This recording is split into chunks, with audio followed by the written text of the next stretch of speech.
प्रज्ञान YouTube channel में सभी सत्संगी जनों का एवं प्रबुद्ध श्रोताओं का स्वागत है।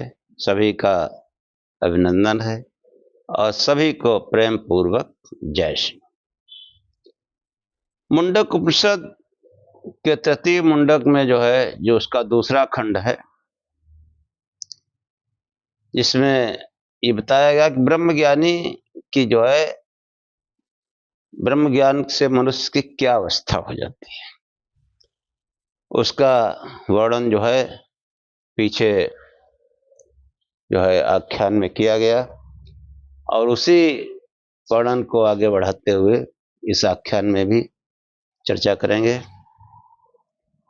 कि जैसा कि पहले बताया गया कि यदि सांसारिक भोगों की ही कामना हो, सांसारिक ऐश्वर्यों की ही कामना हो, तब भी ब्रह्म ज्ञान के ही शरण में जाना चाहिए। यानी ब्रह्म ज्ञान के द्वारा ही वो ऐश्वर्य और भोग प्राप्त करना चाहिए। उसी के आगे आज का आख्यान प्रारंभ करेंगे। ओम अशतो मा सद्गमय तमसो मा ज्योतिर्गमय मृत्योर्मामृतं गमय। हे परम गुरु परमात्मा, हमें असत्य से सत्य की ओर ले चलो, अंधकार से प्रकाश की ओर ले चलो तथा मृत्यु से अमरता की ओर ले चलो। वो जो ब्रह्म ज्ञानी है, जिसका वर्णन पिछले आख्यानों में किया गया, वो मतलब उस ब्रह्म धाम को जानता है। कहते हैं ऋषि, कस्य वेदेत परमं ब्रह्म धाम यत्र विश्वं निहितं भाति शुभ्रम उपासते पुरुषं ये हि कामाः ते शुक्रमे तत् अतिवर्तन्ति धीरा। धीर पुरुष, ये जो आत्मज्ञान है, ये धीर वीर पुरुषों का काम है। धीर और वीर, धैर्यपूर्वक और बहादुरी का काम है। हाँ, बहुत बहादुरी। भक्ति करे कोई सूरमा, जाति वर्ण कुल खोए। किसी प्रकार की कामना अगर मन में है तो भक्ति कैसे हो गया, आत्मज्ञान नहीं हो सकता। कबीर कहते हैं कि कामी क्रोधी लोल लालची इनसे भगत न होए, भगत करे कोई सूरमा, जाति वर्ण कुल खोए। तो वो जो धीर पुरुष है, वह सवेदेत एतत् परमं धामम सवेदेत तत् परमं ब्रह्म धामम।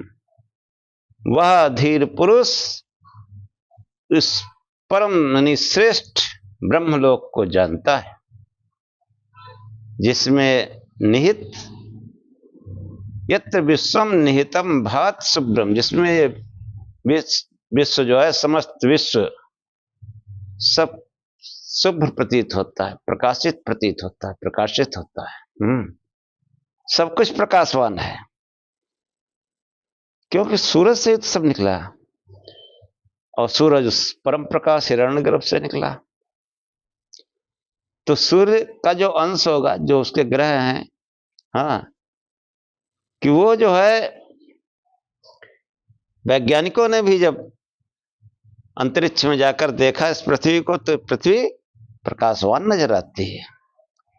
ये जितने भी चंद्रमा, उपग्रह और तारे वगैरह हैं, इन पर जो वैज्ञानिक गए हैं, तो वहां भी ऐसे ही धरती है जैसे है, कुछ थोड़ा सा भिन्नता है। और यहाँ से हम लोग चंद्रमा देखते हैं, अन्य तारे देखते हैं, सब चमकते हैं, प्रकाशवान हैं। तो ये जगत जो है उसी ब्रह्मधाम में निहित है और प्रकाशित हो रहा है कि सवेदेत परमं ब्रह्मधाम यत्र विश्वम निहितम भांति शुभ्रम उपासते पुरुषम ये ही कामा, यानी कामना रहित होकर के। वो धीर पुरुष कैसा है कि वो जो है ये जो संसार, जो विश्व हसित हो रहा है, कि मतलब जिस ब्रह्म ज्ञानी का जो वर्णन पीछे कर आए हैं, वो ब्रह्म के परम धाम को जानता है। ब्रह्म के उस परम धाम के कारण ही ये विश्व शुभ्र प्रतीत हो रहा है। हाँ, यत्र निहितम भात, यत्र विश्वम निहितम भात शुभ्रम। और इस विश्व का तेज उस ब्रह्म का तेज है। हाँ, और जो धीर हैं और कैसे हैं, ये अकामा, जो कामना रहित होकर यम उपासते, उस पुरुष ब्रह्म की उपासना करते हैं, उस पुरुष रूप ब्रह्म की, यानी उस विराट पुरुष की उपासना करते हैं। ते शुक्र में तत्वर्तन्ति धीरा, इसी कहते हैं कि वो लोग जो है क्या करते हैं, ते शुक्र में अतिवर्तन्ति धीरा, कि जो ये जो योनि से योन का चक्कर लगाने के मार्ग को लांग जाते हैं। हाँ, शुक्र से जो उत्पन्न होने वाले हैं वो उसको लांग जाते हैं, अतिवर्तन्ति, उसका अतिक्रमण कर जाते हैं, लांग जाते हैं। धीर ज्ञानी पुरुष, हाँ, वो धीर ज्ञानी पुरुष सवेदेत परमम ब्रह्मधामम, वो इस ब्रह्मधाम को जानता है जिसमें ये विश्व, जिसके कारण ही, उस परम धाम के कारण ही ये विश्व जो है वो शुभ प्रतीत होता है। और वो कामना रहित धीर पुरुष उपासते पुरुषम हे कामा, कामना रहित होकर वो धीर उस पुरुष की जो उपासना करता है,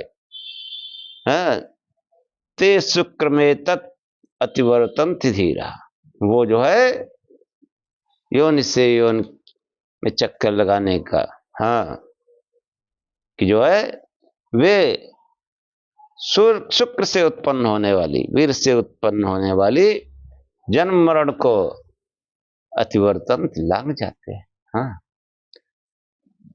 अकाम, कामना रहित, पूर्ण काम, आप्त काम पुरुष ही ऐसा हो सकता है। और जिनके अभी सांसारिक कामनाएं बाकी हैं,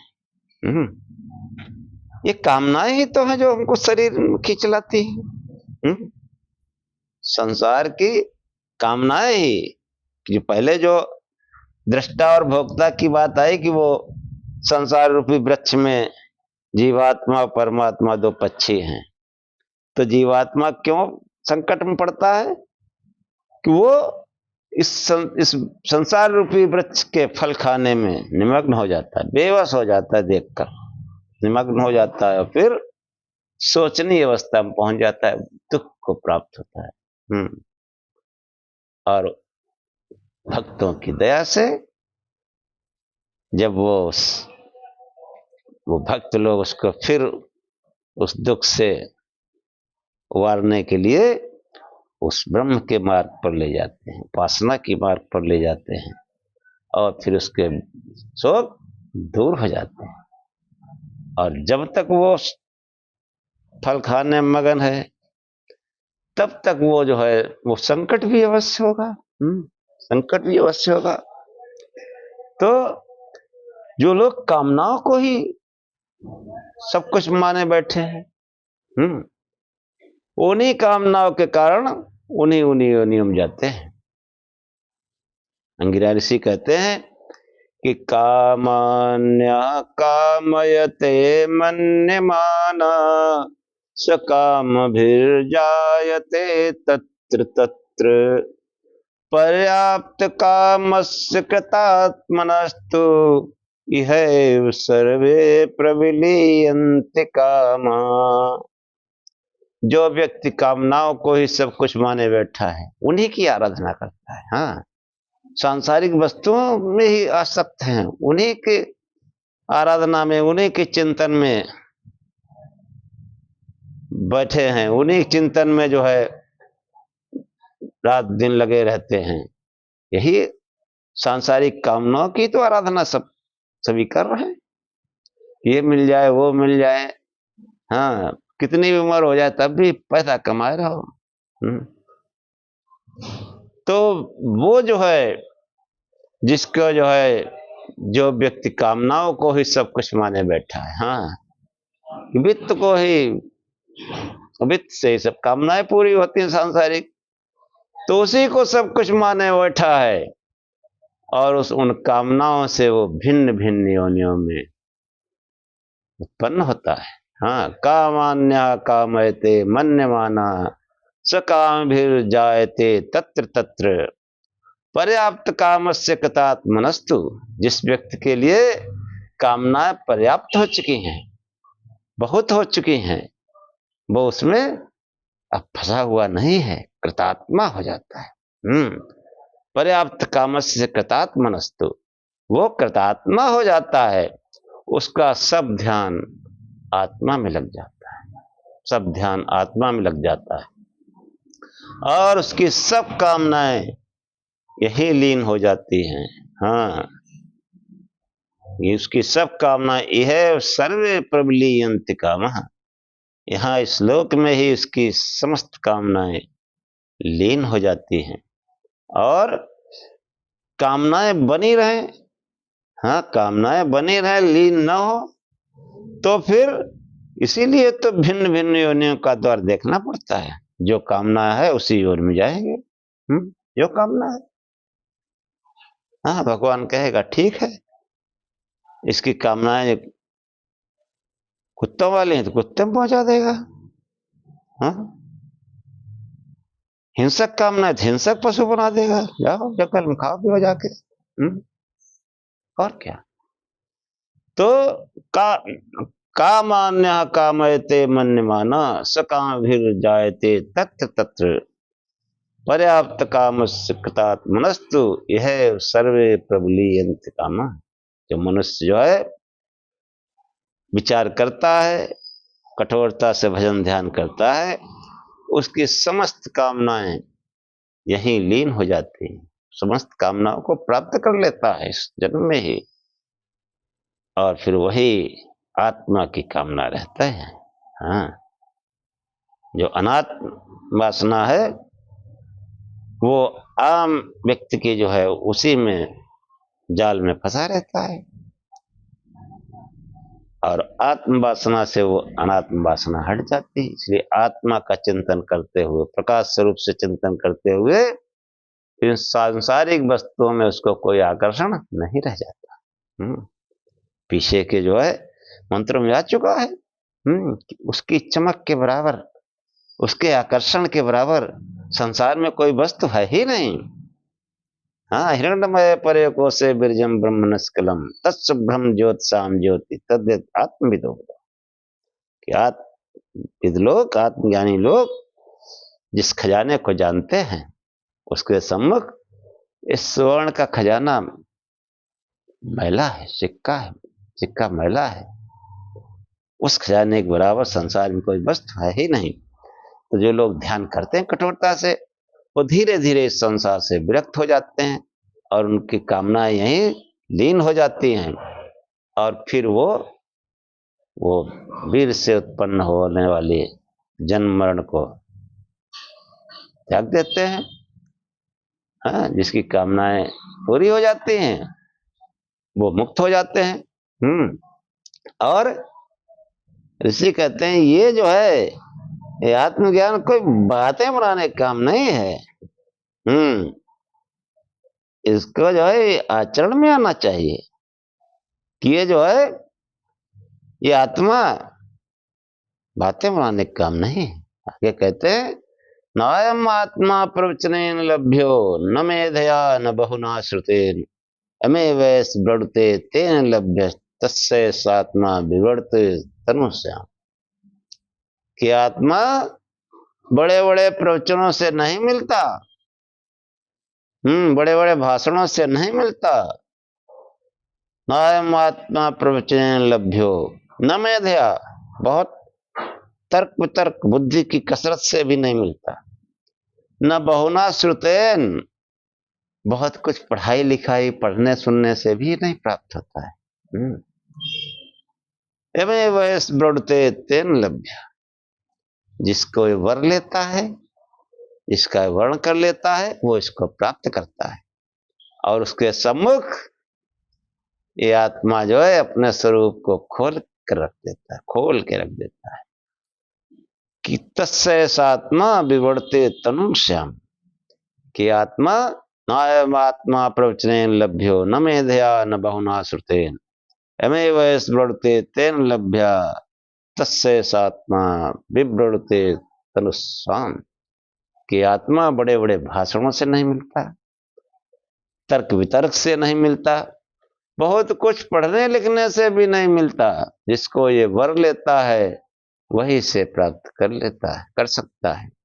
और जो इसको वर लेता है वो जो है उसके सम्मुख ये अपना स्वरूप खोल कर रख देता है। और आगे कहते हैं कि नायम आत्मा बलहीनेन लभ्यो न न च प्रमादात् तपसो वाप्यलिंगात् एतैरुपायत ते ताश्च विद्वान् तस्य सात्मा विश्वते ब्रह्मधाम। कि आत्मा बलहीन पुरुष का वर्ण नहीं करता। शरीर लचर परचर है, दम नहीं, कैसे ध्यान करोगे? हाँ, लोग ध्यान करते झटके आते हैं। सीधे बैठा रहिए, तनी देर बैठे झटके लगते, शरीर में दम नहीं। हाँ, तो ये महात्मा बलहीन पुरुष का वर्ण नहीं करता, लेकिन निरंतर अभ्यास करता रहेगा, भजन करता रहेगा, बल आ जाएगा। बल आ जाएगा। कि नात्मा बलहीन लभ्य, आत्मा बलहीन पुरुष का वर्ण नहीं करता। कि वो जो पहले कहा प्रणवा धनुषरो आत्मा, ये प्रणव ही धनुष है, सर आत्मा सर है। तो धनुष अगर लचर पचर हो तो तीर कैसे लक्ष्य पे जाएगा? ऐसे ये शरीर रूपी धनुष इसी का संकेत है वहां। तो ये जो है, ये शरीर जब लचर पचर है तो कैसे लक्ष्य भी देगा? सीधे बैठ ही नहीं जाएगा 1 घंटे 1.5 घंटे रीढ़ सीधी करके। झटके आते हैं लोगों को, लेकिन आते भी हैं तो आप लगे रहो, धीरे धीरे बल आ जाएगा, परमात्मा आपको सुयोग्य बनाएगा। हाँ, इसीलिए कहा गया मैं वैसे लौटते, पहले हम प्रयास तो करें, उधर जाए तो तब वो वर्ण करेगा। हम जो है साधना करके तपश्चर्या करके वहां पहुंचे तो दरवाजे पहुंचे तो, हाँ, कि 5 कोसों की परिक्रमा करके ये जो है फिर ये हरिद्वार पहुंचता है, हर के द्वार। तो परिक्रमा तो पहले करें, हम तो संसार में लिप्त है, कैसे ज्ञान होगा? इसलिए पीछे के आख्यानों में तमाम तरीके से प्रतिबोध, प्रज्ञान, तप, दम, कर्म, नाना प्रकार से जो है उसको समझाया गया कि हम बस आंख मूंद कर बैठे, उस प्रकार स्वरूप से ध्यान करें। हाँ, शरीर कमजोर है तो धीरे धीरे फिट हो जाएगा, लगे रहे। झटके लगते हैं, कोई बात नहीं, आंख खोल के लो, थोड़ी देर के लिए फिर बैठ जाओ। वैसे झटके नहीं लगे ध्यान में, झटके ध्यान में बल बढ़ता है। तो ये जो है आत्मा बलहीन पुरुष का वर्ण नहीं करता। न प्रमादात, जो असावधान है, बार बार गलती करते हैं, प्रमाद में पड़े हुए हैं, वो भी इसको नहीं प्राप्त कर सकता। जो हर समय भूल चूक गलती ही करते रहते हैं, प्रमाद में पड़े हैं, असावधान व्यक्ति, वो भी जो है उसका भी आत्मा वर्ण नहीं करता। नायम आत्मा बलहीन लभ्यो नहीं प्रमादात तपसो वाप्यलिंगात, तपसो वाप्य अलिंगात, तपसो वाप्य अलिंगात, कि आपके तपस्या का प्रयोजन क्या है। अगर कोई शुभ प्रयोजन है, कल्याणकारी प्रयोजन है, तभी आत्मज्ञान होगा। अगर कोई अशुभ निकृष्ट प्रयोजन है तो फिर आत्मज्ञान नहीं होगा। निकृष्ट काम करने के लिए थोड़े आत्मज्ञान होता है, परमात्मा ज्ञान इसलिए थोड़े देता है निकृष्ट ज्ञान करो, काम करो, कि आप जो है प्रयोजनहीन तपस्या से भी प्राप्त नहीं होता। नायात्मा बलहीन लभ्यो नहीं प्रमादात तपसो वाप्यलिंगात एतैर उपाय यत्ते ताश्च विद्वान, जो विद्वान इन उपायों से उसको जो है जानना चाहता है, हाँ, जो जानबूझकर कि शरीर में बल भी नहीं है, हाँ, कामी पुरुष है, बल कहां से आएगा, कामनाएं ही भरी रहती है, और प्रमाद में पड़ा है, सावधान, बार बार गलती करता है, और जो तप कर रहा है उसका प्रयोजन सही नहीं है, कल्याणकारी नहीं है, कि ये सब जो है जानते हुए, सब जानकर भी जो विद्वान उस परमात्मा को प्राप्त करना चाहता है, तो परमात्मा, उस आत्मा का प्राप्त क्या करना, तस्य आत्मा विस्ते ब्रह्मधाम, वो आत्मा इनको सम्मुख प्रकट ही नहीं होता, मानो अपने ब्रह्मधाम में जा छिपता है।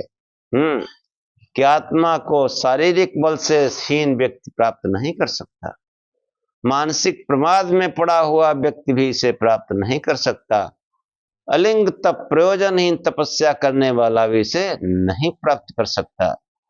जो ये सब कुछ जानता बूझता हुआ इन उपायों से उसे प्राप्त करने का प्रयत्न करता है, उसे आत्मा तो प्राप्त क्या होना था, आत्मा उससे पीठ फेर कर अपने ब्रह्मधाम में जा छिपता है, उसके सामने प्रकट ही नहीं होता, उसके सामने ये आत्मा प्रकट नहीं होता, उसको कभी ब्रह्म ज्ञान नहीं हो सकता। जिसके शरीर में बल नहीं है, जो प्रमादहीन है, असावधान है, मानसिक प्रमाद में पड़ा हुआ है, और जो प्रयोजनहीन तपस्या कर रहा है, ये सब जानबूझकर जो है, जो उस आत्मा को प्राप्त करना चाहता है, वो आत्मा को क्या प्राप्त करना है, वो आत्मा मानो पीट करके छिप जाता है, ब्रह्मधाम में जा छिपता है, उसके सम्मुख प्रकट ही नहीं होता है। तो ये सब लक्षण एक आत्मज्ञानी में होते हैं। इसलिए जो है उपनिषद में सब, और कैसे वो प्राप्त होता है, कि शुरू में ही पराविद्या अपराविद्या दोनों मिला के ब्रह्म विद्या बताई गई, कि पराविद्या यानी ब्रह्म ज्ञान, ध्यान को सीधे सीधे आत्मज्ञान, और अपराविद्या विज्ञान, साइंस, मटेरियलिज्म, इन शब्दों से बताया गया था पदार्थ विज्ञान। तो पदार्थ विज्ञान भी जरूरी और अध्यात्म विज्ञान भी जरूरी। हाँ, ईशावास्य उपनिषद में जो विद्या विद्याता है, वही यहां पर जो है विज्ञान है, साइंस। और वेदांत मतलब आत्मज्ञान, जहां समस्त ज्ञान समाप्त होता है, बुद्धि खेल खत्म होता है, वहां जो आत्मा का खेल शुरू होता है। तो वो जो है विद्या अविद्या जो दोनों को जानते हैं, दोनों को मिला करके ब्रह्म विद्या कहा जाता है। कि वेदांत विज्ञान सुनिश्चितार्था संन्यास योगात् यतया शुद्ध सत्वा ते ब्रह्मलोकेषु परांत काले परामृता परिमुच्यन्ति सर्वे। हाँ, वेदांत और विज्ञान के द्वारा वो जो है अपने शरीर को, अपने जीवन को, लक्ष्य को निश्चित रूप से जान गए हैं कि जीवन का लक्ष्य क्या है। वेदांत और विज्ञान दोनों के द्वारा, विज्ञान मतलब सांसारिक व्यवस्था के लिए हमको प्रयत्न करना है, घर परिवार कैसे चलेगा, ये विज्ञान है। और वेदांत उस आत्मज्ञान में रत रहना, कि वो जो है वेदांत और विज्ञान से जीवन के लक्ष्य को निश्चित रूप से जान गए। अब वो धीरे धीरे क्या होता है, वही जो प्रारंभ में बताया, निष्काम कर्म, निसंग भाव से कर्म। वो निसंग भाव से कर्म मतलब वो संसार में धीरे धीरे उनका संन्यास हो जाता है, डिटैचमेंट हो जाता है, संसार से उनका संन्यास हो जाता है। संसार के किसी पदार्थ में उनकी अनुरक्ति नहीं रहती। और योग से जो यति हो गए, यति मतलब योगी हो गए हैं, जो शुद्ध अंतःकरण है, यानी जो योगी, योग से क्या होता है, अंतःकरण शुद्ध हो जाता है। कि वेदांत विज्ञान सुनिश्चितार्था संन्यास योगाद यतः शुद्ध सत्ता। सांसारिक कामनाओं से वो संन्यास ले लेते हैं, उनकी तरफ फिर नहीं देखते। और योग से उस आत्मा से जुड़कर योग साधना कर यति लोग, योगी लोग जो है शुद्ध सत्व, अपना जो है नितांत शुद्ध हो जाते हैं, शुद्ध अंतःकरण वाले हो जाते हैं। उनका अंतःकरण ध्यान के द्वारा, ये ध्यान करना प्रकाश स्वरूप यही योग है, उससे जो है अंतःकरण शुद्ध हो जाता है। वे जो है ते ब्रह्मलोकेषु परांत काले, वे जो है जो शुद्ध अंतःकरण है, वे परम अनंत काल में परम अमृत होकर ब्रह्मलोक में चले जाते हैं। हाँ, ते ब्रह्मलोकेषु परांत काले परामृता, परम अमृत होकर के परिमुच्यन्ति सर्वे, वे सभी बंधनों से वो छूट जाते हैं, मुक्त हो जाते हैं, अविद्या के गांठ से छूट जाते हैं। और फिर क्या होता है कि वो जो है कैसे मुक्ति पाते हैं। देखो कितना सुंदर वर्णन, शरीर है, आखिर कैसे मुक्ति होगी। कि गता कला पंचदश प्रतिष्ठा देवाश्च सर्वे प्रतिदेवतासु कर्माणि विज्ञानमयश्च आत्मा परे वे सर्व एकी होन्ति। उनकी सभी 15 कलाएं, 16 कलाएं होती, 15 कलाएं, फिर 16वां आत्मा, कि जो है 5 ज्ञानेंद्रियां, 5 कर्मेंद्रियां तथा 5 प्राण। 5 प्राण मतलब मुख्य प्राण, प्राण अपान व्यान उदान समान। ये जो है 15 कलाएं, गता कला पंचदश प्रतिष्ठा देवाश्च सर्वे प्रतिदेवतास, ये सभी देव अपने देवताओं में जाकर के मिल जाते हैं। जैसे वाणी अग्नि में समाहित हो जाती है, नेत्र सूर्य में समाहित हो जाते हैं, चक्षु आकाश में समाहित हो जाते हैं। ऐसे ही समस्त कलाएं अपने अपने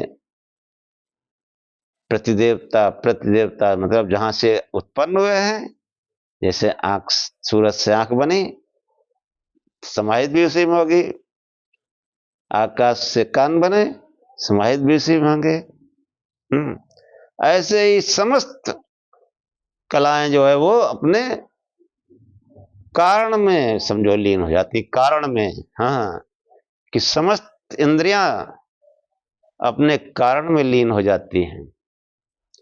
और फिर कर्माणि विज्ञानमयश्चात्मा, कि जो 16वां विज्ञानमय आत्मा, निष्कल आत्मा, वो जो है रह जाता है। और उसके कर्म भी निःशेष हो जाते हैं। ये जो है विज्ञान में आत्मा अव्यय, हाँ, कर्माण विज्ञानमयश्चात्मा परेव्यय, उस अव्यय परमात्मा में जा पहुंचता है। परेव्यय सर्वे की भवंति, उस अव्यय ब्रह्म में सब एक हो जाते हैं। कोई भेद नहीं रहता। वेदांत विज्ञान सुनिश्चितार्था, संन्यास योगाद यतया शुद्ध सत्वा, ते ब्रह्मलोके सुपरांत काले परामृता परिमुच्यंत सर्वे। और गता कला पंचदश प्रतिष्ठा, देवाश्च सर्वे प्रतिदेवताश्च, कर्माणि विज्ञानमयश्चात्मा परेव्यय सर्व एक ही। हाँ, क्या होता है कि वेदांत और विज्ञान से जो अपने इस जीवन के लक्ष्य को समझ गए, वे संसार से संन्यास लेते जाते हैं और उस आत्मा से योग करते जाते हैं। उनसे उनका अंतःकरण शुद्ध हो जाता है और शुद्ध अंतःकरण के द्वारा वे परम अनंत अनंत काल में परम अमृत को पाते हैं और सभी बंधनों से मुक्त हो जाते हैं। उनकी 15 कलाएं, यानी ज्ञानेन्द्रियां, कर्मेंद्रियां, प्राण, सब समाप्त हो जाती हैं। 16वां निष्कल आत्मा रह जाता है। उनकी इंद्रियां अपने कारणों में लीन हो जाती हैं, उनके कर्म भी निःशेष हो जाते हैं। और विज्ञान में आत्मा जो है वो अव्यय परमात्मा में जा पहुंचता है। उस अव्यय ब्रह्म में सब एक हो जाते हैं। ऐसा मुक्ति का वर्णन है। अब देखो, ऋषियों ने इतनी बड़ी बड़ी बातें कहीं कहां समझ में आने वाली। बहुत भजन ध्यान करो, गहराई से चिंतन करो, तब समझ में आएगा कि मुक्ति क्या होती है। तो आखिर में ऋषि कहते हैं कि क्रियावंता श्रोतिया ब्रह्मनिष्ठा, स्वयं जोवत कृषि सद्धयंता, तेषामेव तां ब्रह्म विद्यां वदेत्, शिरोव्रतं विधिवद्दयतु चीर्णम्। की ऋचा में कहा गया है कि ब्रह्मनिष्ठ क्रियाशील श्रोति, श्रोति मतलब वेद मार्ग का अनुयायी, जगह जगह न भटकर किसी जो है ब्रह्म ज्ञानी के शरण में उपस्थित होते हैं। उस ब्रह्म ज्ञानी के पास जो जिज्ञासु स्वयं पहुंचते हैं, वे विधि पूर्वक इस यज्ञ को, अब इस व्रत को अपने सिर पर लेते हैं। हाँ, वो किसी दया नहीं चाहते। वो कहता है ठीक है, ऐसा है तो मैं खुद करूंगा, ये कार्य मैं खुद करूंगा। हाँ, खुद करने से ही मिलेगा। कोई रास्ता तुमको बता देगा, करना खुद पड़ेगा। हाँ, स्वयं करना पड़ेगा। कि वो जो एक्सपर्ट लोग हैं बता देंगे। हाँ, एक्सपर्ट लोग होते हैं, जैसे खेलों में होते हैं, क्रिकेट में होते हैं, लेकिन वो एक्सपर्ट जो है वो बता सब कुछ देंगे, लेकिन बैट थोड़े पकड़ के खड़े होंगे। वो खेलना तो खिलाड़ियों को ही पड़ेगा। तो ये जो ऋषि मुनि है, ये मार्ग बताते हैं, और इसीलिए वो निष्क्रिय निकम्मा लोगों को रखते नहीं। कि क्रियावंता श्रोतिया ब्रह्म क्रियाशील, वेद मार्ग का दुनिया बकवास करने वाला नहीं, और जिसकी ब्रह्म निष्ठा, सांसारिक पदार्थों में आस्था न हो, वही जो है आचार्य के उपदेश से जो है लाभ उठाता है। हाँ, कहते तेसाम एवेताम ब्रह्म विद्या वदेत, उसी को इस ब्रह्म विद्या को बताना चाहिए, देना चाहिए। जो इस व्रत को अपने सिर पर लेते हैं, दूसरे का सहारा नहीं करते हैं, उनको ब्रह्म विद्या का उपदेश करना चाहिए। तदेतत् सत्यम ऋषि अंगिरा पुरोवाच न तद अचीर्ण व्रतो अधीते, नमः परम ऋषिभ्यो नमः परम सिद्ध। कि जो है पुरातन काल में अंगिरा ऋषि ने उक्त तथ्यों का उपदेश किया था। संकल्प शक्ति, संकल्प व्रत और संकल्प एक है बात। और संकल्प ले मैं करूंगा, अब ज्ञान मैं ही करूंगा, ब्रह्म ध्यान भजन ध्यान चाहे इतना जान की बाजी लग जाए, करेंगे हम ही। हाँ, कि वो संकल्प शक्तिहीन व्यक्ति इस पाठ को नहीं पढ़ सकता। ये मुंडा को प्रसाद ज्ञान ही नहीं समझ में आएगा। संकल्प लो, भजन ध्यान करो, तब ये धीरे धीरे समझ में आएगा। हाँ, उन परम ऋषियों को नमस्कार है जिन्होंने ये ज्ञान दिया है। और यहीं से मुंडक उपनिषद समाप्त होता है। प्रार्थना कर लेते हैं, अगले आख्यान में अगला अगला उपनिषद प्रारंभ करेंगे। ओम सहनाववतु सहनौ भुनक्तु सह वीर्यं करवावहे तेजस्विनावधीतमस्तु मा विद्विषावहे।